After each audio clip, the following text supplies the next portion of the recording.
Voici l'astuce pour détecter une personne toxique. Bonjour à vous, ici Stéphanie, j'espère que vous allez merveilleusement bien. Allez, dans cette vidéo, on parle des personnes toxiques et comment savoir si la personne qu'on est en train de voir en ce moment ou une personne qui nous intéresse est toxique ou pas. Peut-être que vous avez remarqué qu'il y a des choses qui clochaient chez cette personne-là, qu'il y avait des choses qui ne faisaient pas sens, ou qui paraissaient peut-être bizarres et étranges avec cette personne et vous vous posez cette question. Eh bien, c'est ce qu'on va voir dans cette vidéo. Ce que vous devez savoir, c'est qu'une personne toxique n'est pas détectable au départ, d'accord? C'est une personne comme tout le monde, c'est une personne qui a envie de s'engager dans une relation, qui a envie d'aimer, qui a envie d'être aimée. C'est une personne qui fait la démarche aussi, la démarche d'aller rencontrer des nouvelles personnes, la démarche d'aborder, la démarche de draguer ou de se laisser draguer, de se laisser séduire. C'est une personne comme tout le monde, on est d'accord? De premier abord en tout cas. La problématique, c'est que une personne toxique, en fait, c'est rien d'autre qu'une personne qui a vraiment envie d'être en relation, qui a vraiment envie d'aimer et d'être aimé en retour.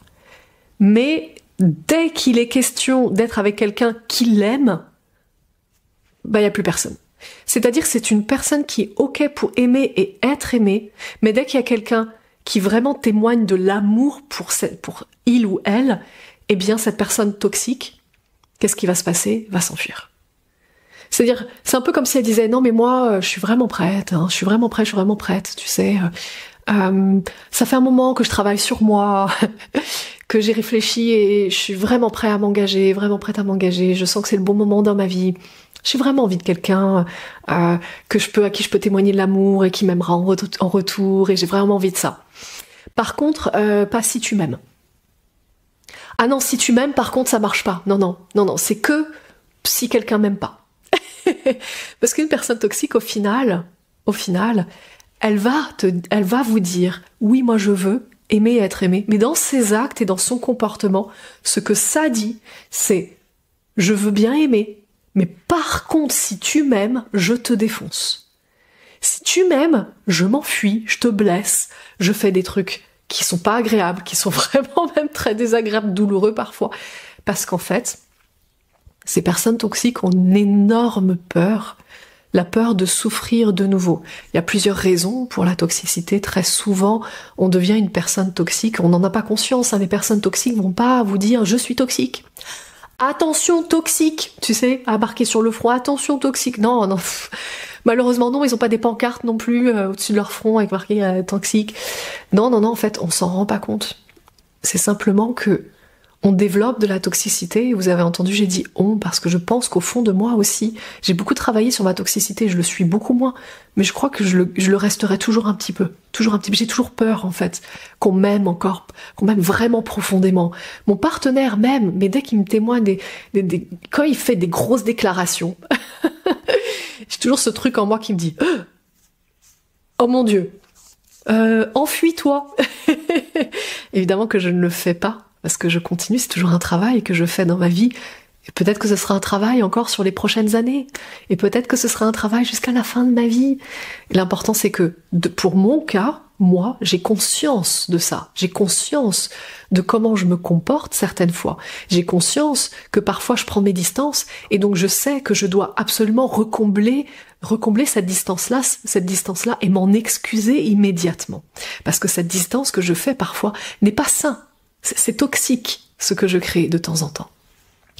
Et les personnes toxiques n'ont pas forcément cette conscience-là. Ils vont pas dire « je suis personne toxique, plus tu vas t'attacher à moi, plus je vais m'enfuir, plus tu vas t'attacher à moi, plus je vais te blesser, plus je vais te faire des crasses, plus tu vas m'aimer, et plus je vais aller te tromper avec quelqu'un d'autre. » Ils vont pas, les personnes toxiques vont pas vous dire ça en fait. Les personnes toxiques croient réellement que ce sont des personnes qui sont capables d'être aimées. La vérité, c'est qu'ils sont pas encore capables d'être aimés. Et on a tous, au passage, une part de toxicité en nous. Tous. Parce qu'on a tous vécu un trauma dans son enfance.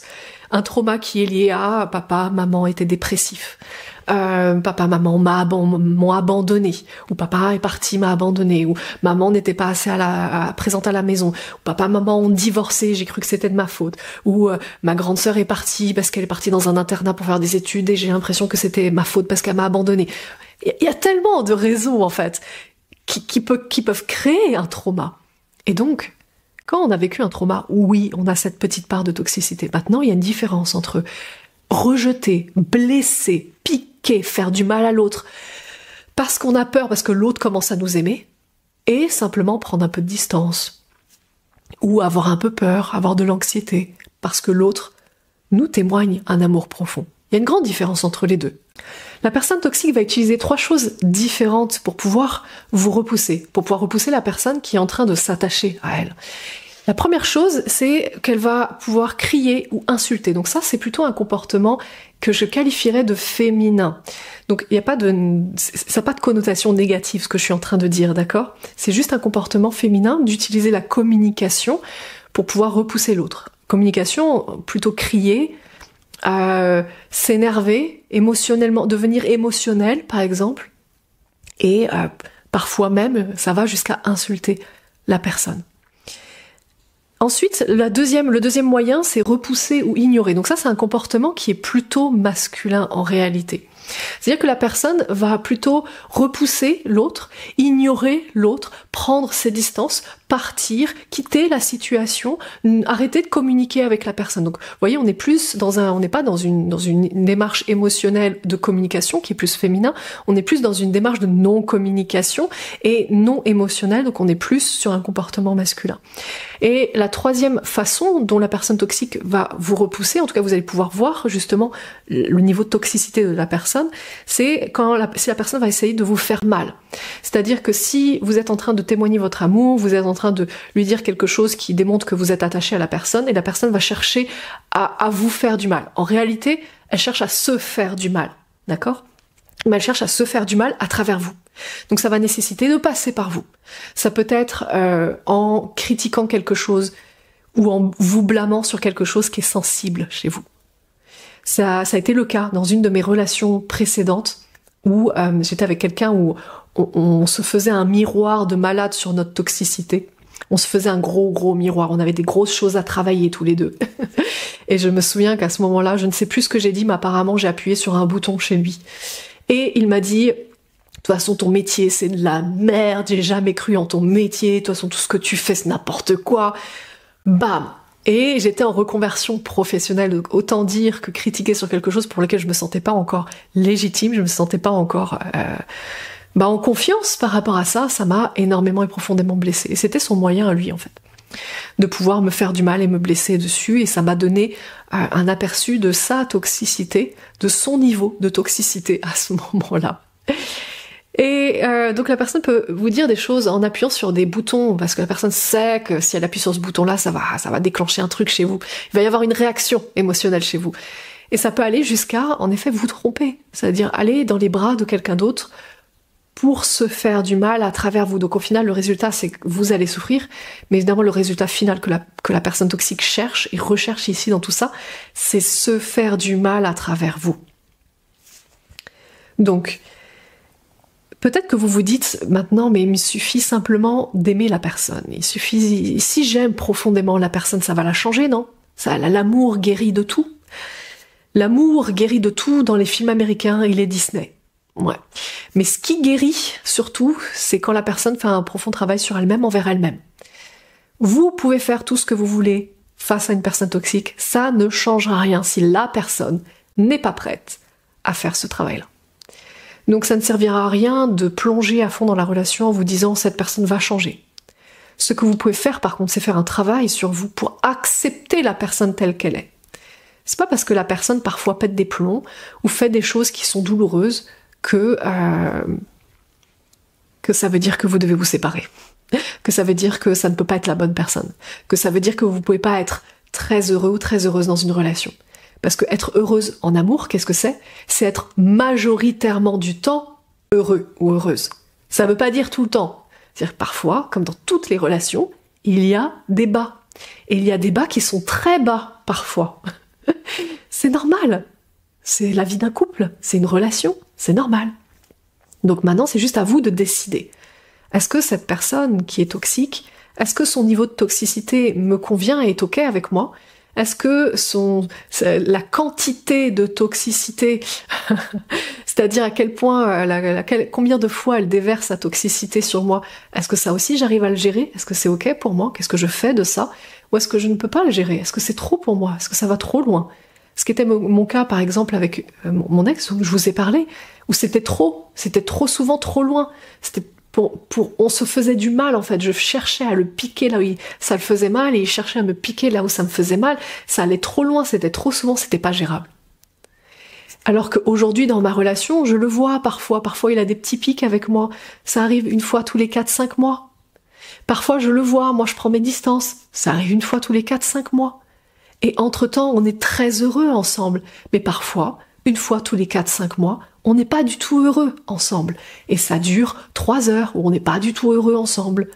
Et à côté de ça, on est très heureux pendant 4-5 mois ensemble.